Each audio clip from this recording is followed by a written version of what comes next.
guys! Tara, samahan niyo ako sa aking munting vlog. At yun na nga guys, maagap na naman tumunog ang aming alarm clock. Kaya naman, napabalikwas na agad kami at bumangon na. Maganda nga pala ang klima ngayon, kaya kami agang-aga nakatunganga. Cherry! Pero yun na nga, maaga nga kaming gumising at ako ay naligo na agad at maasim na. Cherry!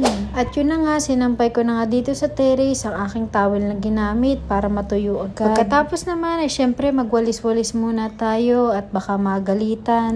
At syempre nga, kailangan din natin gumalaw-galaw at nang mapawisan naman. At alam nyo ba guys, na ito namang gawain na ito ay hindi naman lagi. Nagagawa ko nga lang ito kapag tulog or may humahawa kay Sia. At bumaba na nga ako dito at kinuha na ni Argel ang e-bike. Punta sana kami sa barangay hall at may sasaglitin lang ako. At yun na nga, wala namang espesyal na nangyari sa araw na ito. Kaya nga lang, ay kikwentuhan ko na lang kayo at para may kwenta naman itong video na ito. Ano ba guys, ang si Sia ay pag hindi makatulog ay sumasakay lang kami ng e-bike. Lalo na pag talagang pagod na maghele pero hindi pa rin siya makatulog. Kaya nga, ang ginagawa namin ay nag-iikot-ikot lang kami at maya-maya nga ay tulog na yan. Panigurado yan dahil ilang beses na talaga naming nagawa. Pero pag kailangan nga talagang ihele na lang at pwede naman ay talagang tinatsaga na lang. Hanggang dito na nga lang muna. Paalam! Nga pala, baka hindi ka pa nakapalo, papalo naman. Yun lang.